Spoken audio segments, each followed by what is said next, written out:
फर्रुखाबाद में उनका एक कार्यकर्ता उन जोश में आकर और ऐसे ही चला गया थाने के अंदर। और मैं बता रहा हूं कि आओ न ताओ दरोगा जी ने बराबर सेवा किया। और जब पत्रकार महोदय आप ही लोग जैसे लोगों ने पत्रकार महोदय ने उनसे सवाल किया कि आपका नेता मारा जा रहा है थाने में, इसके बारे में क्या कहना चाहेंगे, तो कह रहे हैं कि हम जानते ही नहीं कौन हमारा फर्रुखाबाद में जिला अध्यक्ष है या कौन। वो जैसे ही उस फर्रुखाबाद के उनका नेता ने ये बात सुना, अपने सम्मान और स्वाभिमान को बचाते हुए उनकी पार्टी से इस्तीफा देने का काम किया। सलूट है ऐसे कार्यकर्ता और ऐसे तलवे चाटना था आपको। जब भारतीय जनता पार्टी की गुलामी करना था आपको, तो आपने 2017 में क्यों छोड़ा आपने कैबिनेट मंत्रालय, आखिर क्यों छोड़ा। और आप देख रहे हैं व्यक्ति भारत। मित्रों, आज मैं उत्तर प्रदेश के लोकसभा घोसी में हूँ और घोसी में हमारे साथ देख रहे हैं भैया से आपको मैं परिचय कराऊंगा और एक सपा से गठबंधन के साथी हैं और इनसे मैं आपको रूबरू खेला होगा या अरविंद राजभरी चुनाव फाइट कर जाएंगे। स्वागत है हमारे चैनल में आपका। जी पत्रकार महोदय, आपका भी स्वागत है और आपके चैनल से जितना श्वेता बंधु देखते हैं उनका भी स्वागत, अभिनंदन वंदन है। परिचय की कड़ी में मैं बता देना चाहता हूँ, मेरा नाम लल्लन राजभर है और मैं सुहेलदेव स्वाभिमान पार्टी का प्रदेश प्रवक्ता हूँ। जी आगे पूछिए। आज समाजवादी पार्टी के प्रत्याशी राजू राय जी का प्रथम आगमन है मऊ में। क्या किस नज़रिया से और कैसे आप घोसी को फाइट करना चाहते हैं अरविंद राजभर के सामने? देखिए, राजू राय जी के कामों को हमने देखा है, यहाँ गरीब गुरबों की मदद करते हुए हमने देखा है। हमने भी एक दो मुसीबतों में उनको पुकारा है, वो हमारे साथ भी खड़े रहे, हमारे लोगों का भी उन्होंने मदद किया है। ये चीज़ हमको अच्छा लगा। वो सत्ता शासन में नहीं भी रहते हैं तो भी गरीब गुरबों की जो मदद हो सकती है उनसे हमेशा मदद करने का काम करते हैं।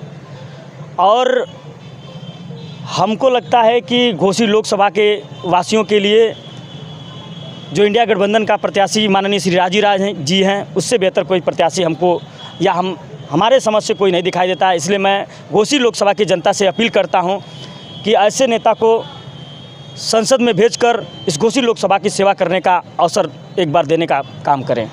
ओम प्रकाश राजभर जी इस समय प्रदेश में पंचायती राज मंत्री यानी मलाईदार मंत्रालय उनको मिल गया है।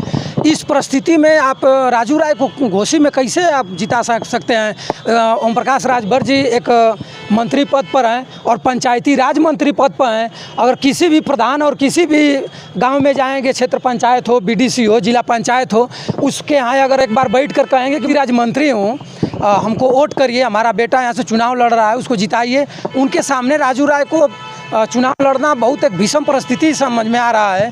तो कैसे आप इनको कैसे आप दावा करेंगे? देखिए पत्रकार महोदय, वो उनको भारतीय जनता पार्टी ने चुनावी मंत्री बनाया है और वो चुनावी मंत्री हैं, भगवान नहीं हैं कि वो किस्मत किसी की लिखेंगे। अपने बेटा का अगर सुनिए बताएं पत्रकार महोदय, अगर दुनिया में दौलत से अगर किसी को अगर दिमाग मिलता किसी का जैसे मानसिक विकास हो सकता, तो दुनिया में बहुत सारे दौलत वाले लोग पड़े हुए हैं।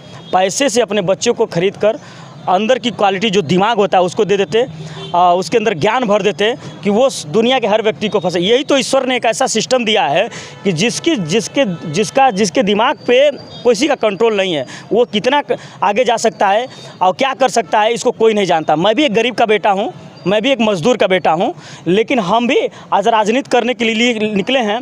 राजनीति करने वाले लोगों के पास जब बैठते हैं तो राजनीति की प्रक्रिया को बखूबी समझने का प्रयास करते हैं। बड़े बड़े नेताओं के पास बैठकर और सीखने का प्रयास करता हूं, जानता हूं उनकी राजनीति के बारे में। देखिए, श्री ओम प्रकाश राजभर जी कोई बने बनाए धन्ना सेठ के बेटा नहीं है और ना श्री अरविंद राजभर जी किसी बने बनाए धन्ना सेठ के बेटा हैं।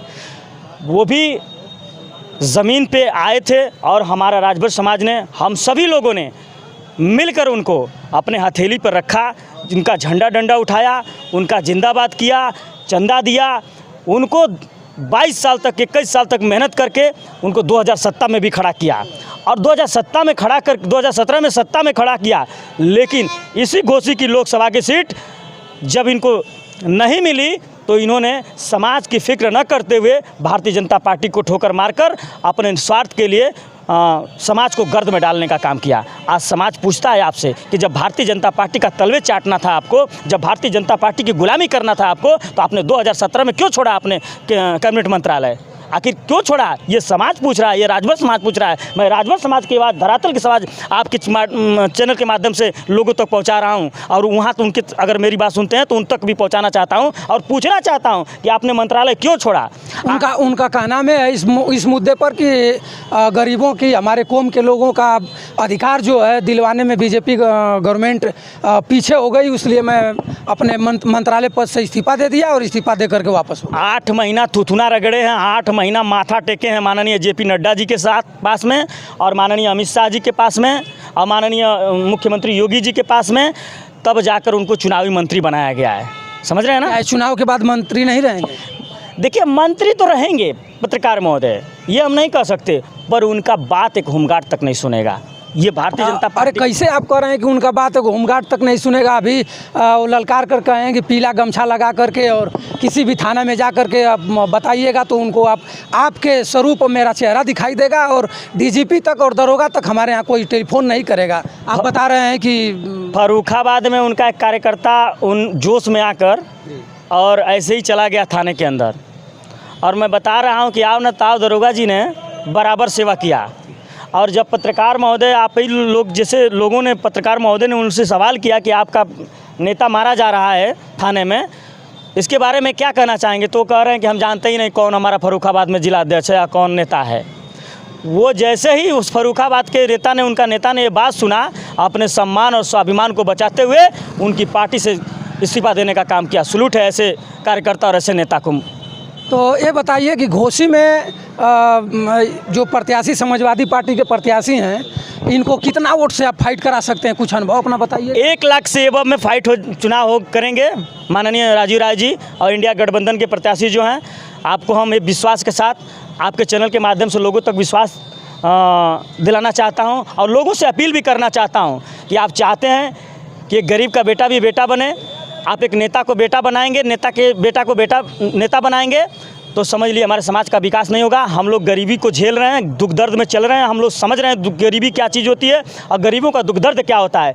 अगर आप एक या तो बहुत मजबूत आदमी को सपोर्ट करिए या तो एक गरीब आदमी को सपोर्ट करिए। यहाँ हमारे कैंडिडेट जो राजीव राय जी हैं, हमेशा समाज के लिए खड़े रहते हैं। वो चाहे नेता रहें चाहे न रहें, चुनाव जीते या न जीते, लेकिन उनको एक आवाज़ देने के बाद अगर किसी गरीब के ऊपर परेशानी और मुसीबत और विपत पड़ती है तो जहाँ तक उनसे मदद होने लायक रहती है, मैंने साक्षात देखा है, मैंने साक्षात उनसे करवाया है मदद, तब मैं इसका साक्षी हूँ और गवाह हूँ। इसलिए मैं चाहता हूँ कि माननीय राजीव राय जी, अपने समाज के लोगों से, राजभर समाज के लोगों से अपील करना चाहता हूँ कि आप माननीय राजीव राय को संसद में भेजने का काम करिए। जहाँ तक हो सकता है लल्लन राजभर को आप फ़ोन करिएगा, लल्लन राजभर आपके लिए मदद के लिए माननीय राजीव राय के स्तर से आपको करवाने के लिए हमेशा तैयार रहेगा। तो मित्रों, लल्लन राजभर जी हैं और लल्लन